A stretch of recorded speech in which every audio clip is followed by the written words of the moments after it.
Hello दोस्तों, कैसे हैं आप सब। उम्मीद है कि आप सब अच्छे स्वस्थ और मस्त होंगे और आप सबकी बिहार शिक्षक भर्ती की तैयारी बेहतरीन चल रही होगी। तो आज की इस वीडियो में दोस्तों हम गणित के 30 महत्वपूर्ण प्रश्नों को डिस्कस करेंगे, जो कि बीपीएससी टीआरई 2 के पॉइंट व्यू से बहुत ही इंपॉर्टेंट है दोस्तों।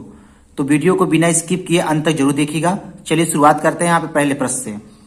पहला प्रश्न है दोस्तों, ए, बी तथा सी किसी काम को क्रमशः 10 दिन, 15 दिन तथा 12 दिन में समाप्त करते हैं। यदि तीनों एक साथ कार्य आरंभ करें, लेकिन ए कार्य शुरू होने के 2 दिन बाद तथा बी काम समाप्त होने के 1 दिन पहले काम करना छोड़ देता है, तो काम समाप्त होने में कुल कितना समय लगेगा। कैसे लगाएंगे दोस्तों इस सवाल को। सबसे पहले हम क्या कर लेते हैं, तीनों का हम जो है 1 दिन का काम निकाल लेते हैं।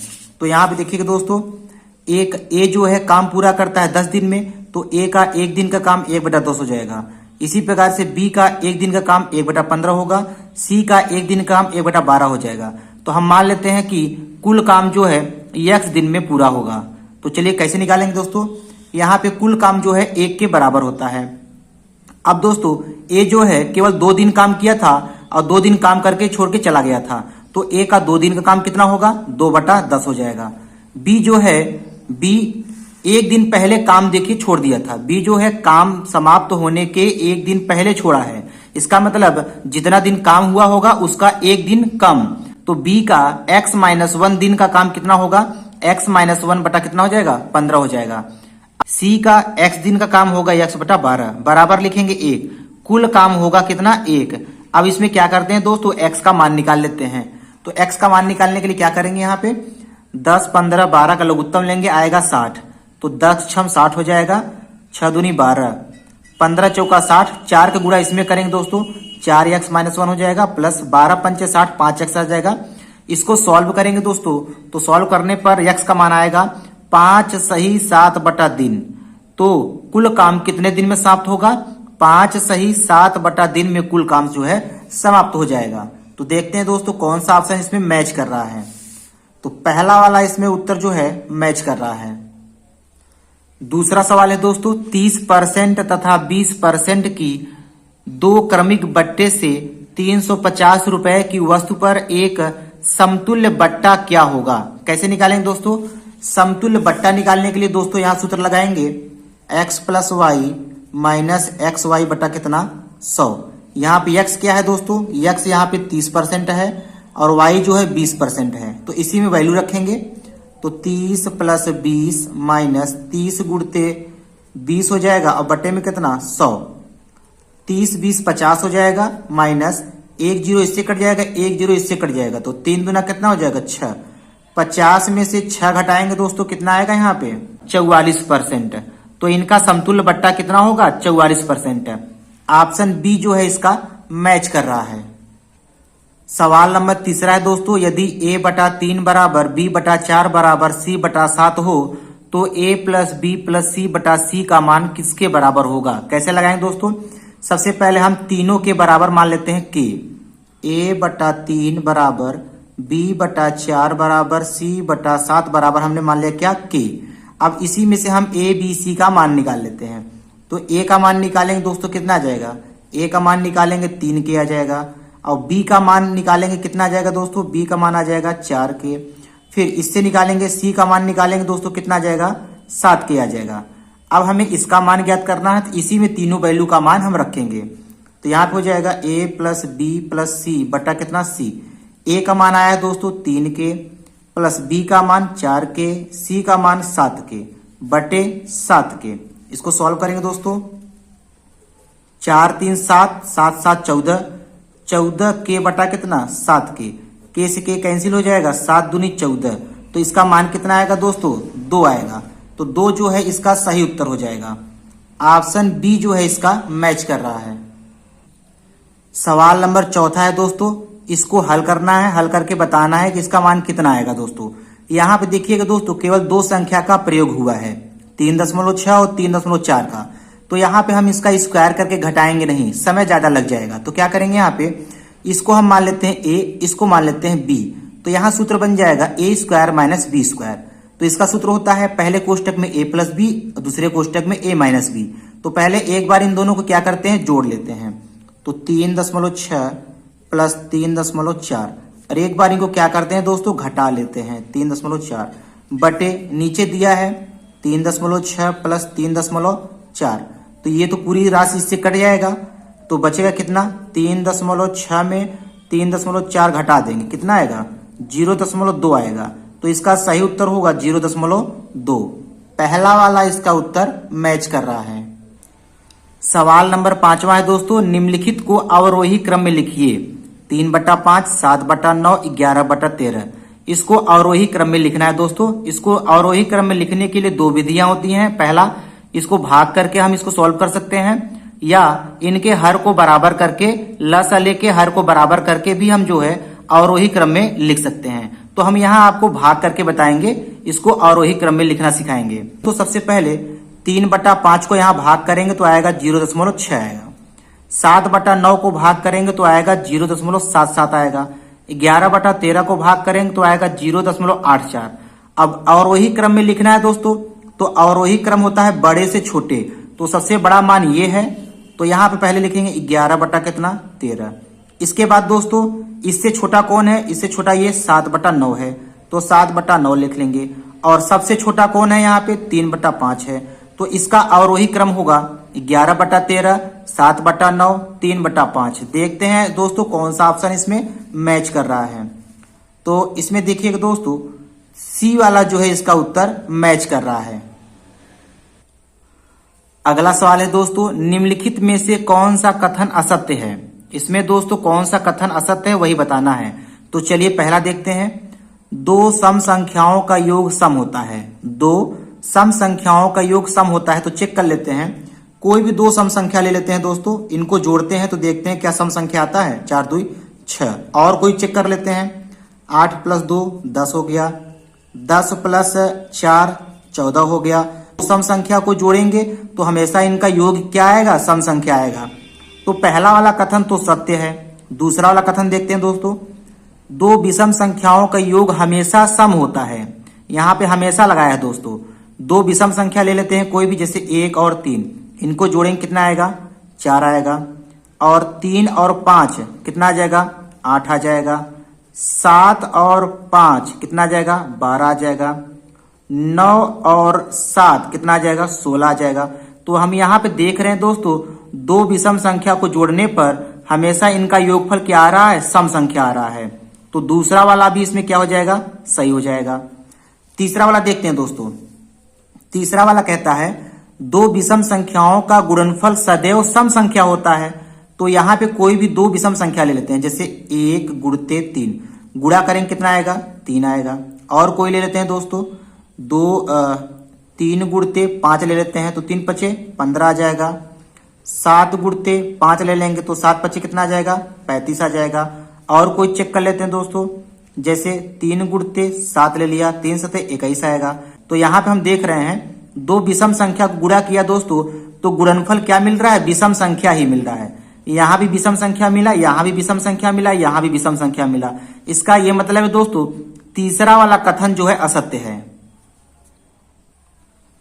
अगला सवाल है दोस्तों, यदि 15 वस्तुओं का लागत मूल्य 12 वस्तुओं के विक्रय मूल्य के बराबर हो तो लाभ का % बताइए। कैसे निकालेंगे दोस्तों, यहाँ पे दिया है दोस्तों 15 वस्तुओं का जो सीपी है वो 12 वस्तुओं के एसपी के क्या है, बराबर है। तो लाभ का % बताइए। तो सबसे पहले हम सीपी और एसपी का रेशियो निकाल लेते हैं दोस्तों। तो 12 बटा कितना हो जाएगा, 15। 3 से काट देंगे, 3 चौका 12 और 3 × 5 = 15। अब हमसे पूछ रहा है दोस्तों लाभ %। तो लाभ % निकालने के लिए क्या करेंगे, लाभ गुणते 100 बटा क्रय मूल्य का सूत्र लगाएंगे। तो लाभ यहाँ पे दोस्तों कितना हुआ, 4 में खरीदा 5 में बेचा, तो 1 का लाभ हुआ, तो 1 लिखेंगे। और गुणते 100 बटा क्रय मूल्य कितना है दोस्तों, यहाँ पे 4 है, 4 से भाग कर देंगे। तो 4 × 1 = 4, 4 से काटेंगे 25 बार, तो 25% का इसको लाभ होगा। ऑप्शन बी जो है इसका मैच कर रहा है। अगला सवाल देखते हैं दोस्तों, साधारण ब्याज की कितने % वार्षिक दर से कोई धन 15 वर्ष में 4 गुना हो जाएगा। ऐसे सवालों को दोस्तों कैसे लगाएंगे, सबसे पहले यहाँ देखेंगे, यहाँ पे दर पूछ रहा है। तो दर निकालने के लिए क्या सूत्र लगाएंगे, यहाँ पे R बराबर होता है n-1 गुणते 100 बटा कितना t। जब गुना गुनी वाला सवाल दे दोस्तों तब जो है आप ये सूत्र लगाएंगे n-1 गुणते 100/t। n क्या है दोस्तों यहाँ पे 4 गुना, तो यहाँ रखेंगे 4 - 1 गुणते कितना 100 बटा t क्या है समय है, तो यहाँ रखेंगे 15 वर्ष, तो यहाँ रख दिया 15। तो 4 में से 1 जाएगा 3 गुणते 100 बटा कितना 15, 3 1 का 3, 3 5 15, 5 से काटेंगे कितनी बार जाएगा 20 बार, तो दर कितना होगा 20% जो है इसका राइट उत्तर हो जाएगा। ऑप्शन सी जो है इसका मैच कर रहा है। अगला सवाल है दोस्तों, एक अर्धगोले की कुल सतह का क्षेत्रफल 1848 वर्ग सेंटीमीटर है, उसकी त्रिज्या बताइए। तो अर्धगोले का कुल सतह का क्षेत्रफल होता है दोस्तों 3 पाई आर स्क्वायर, और 3 पाई आर स्क्वायर के बराबर दिया है 1848 वर्ग सेंटीमीटर। तो देखिए इसको कैसे लगाएंगे सवाल दोस्तों। तो यहाँ पे लगाएंगे अर्धगोले का कुल सतह का क्षेत्रफल 3 पाई आर स्क्वायर बराबर 1848 दिया है, तो पाई का मान रखेंगे 22/7, आर स्क्वायर का मान निकालेंगे दोस्तों। यहाँ पे इसको सॉल्व करेंगे, सॉल्व करने पर कितना आएगा दोस्तों, यहाँ पे आर स्क्वायर बराबर आ जाएगा 196। आर का मान निकालेंगे दोस्तों, तो 196 का वर्गमूल ले लेंगे, कितना आएगा 14 सेंटीमीटर। तो यहाँ पे अर्धवृत्त की त्रिज्या कितनी आएगी 14 सेंटीमीटर, इसका सही उत्तर हो जाएगा। तो देखते हैं दोस्तों कौन सा ऑप्शन इसमें जो है मैच कर रहा है। ऑप्शन डी जो है इसका मैच कर रहा है। अगला सवाल है दोस्तों, सुबोध अपने घर से स्कूल की ओर 30 किलोमीटर प्रति घंटा की चाल से जाता है और 20 किलोमीटर प्रति घंटा गति से लौट आता है। यदि उसे जाने और वापस आने में कुल 5 घंटे का समय लगा हो तो उसके द्वारा तय की गई दूरी बताइए। यहाँ पे दोस्तों ये इसका जो है घर हो गया, और यहाँ पे इसका ये स्कूल है, ठीक है। घर से स्कूल, तो घर से स्कूल गया और फिर स्कूल से घर आया, तो पूछ रहा है कि कुल कितनी दूरी तय किया। तो दोस्तों ऐसे सवालों को लगाने के लिए हम यहाँ पे सूत्र लगाएंगे। कुल दूरी बराबर हो जाएगा 2xy बटे x + y गुणते कितना समय। यहाँ पे x क्या है दोस्तों, x है यहाँ पे 30 किलोमीटर प्रति घंटा, y क्या है यहाँ पे 20 किलोमीटर प्रति घंटा, t क्या है यहाँ पे समय है। तो इसी में वैल्यू हम रखेंगे दोस्तों। तो ये हो जाएगा 2 गुणते 30 गुणते 20 अब बटा 30 + 20 गुणते समय का मान दिया है 5।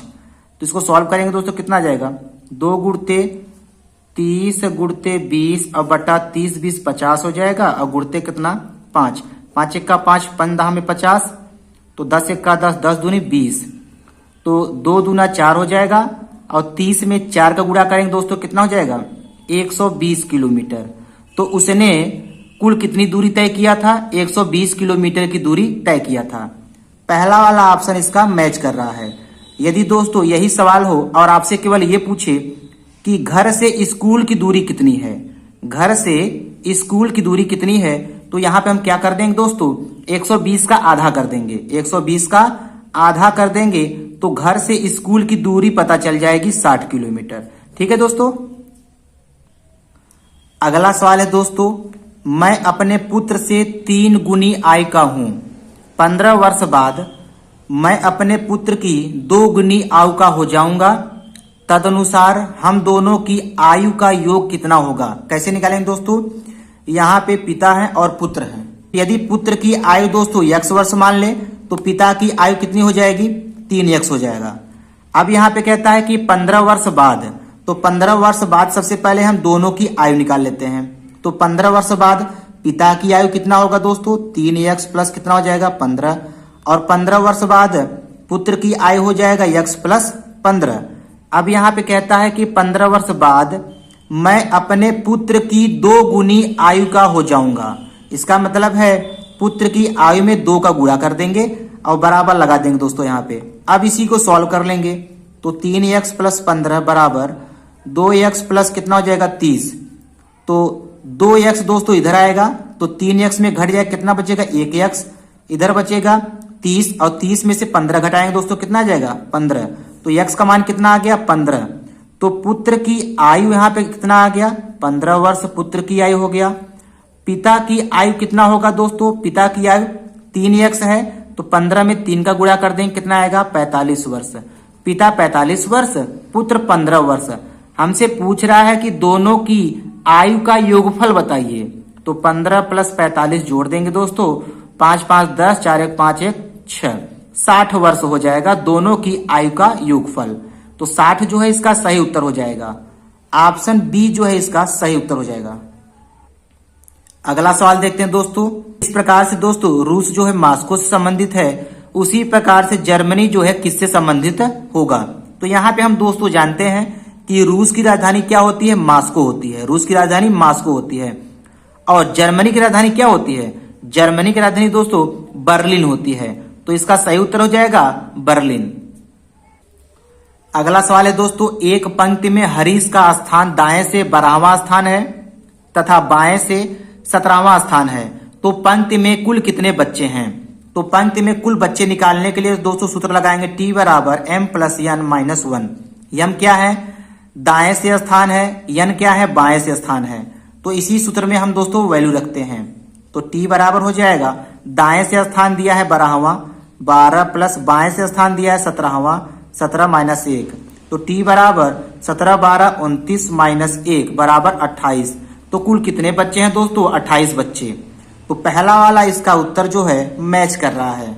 अगला सवाल है दोस्तों, किसी निश्चित भाषा में प्राइवेट को 1 2 3 4 5 6 7 तथा रिस्क को 2 3 9 8 लिखा जाता है, तो उसी भाषा में रिवर को क्या लिखा जाएगा।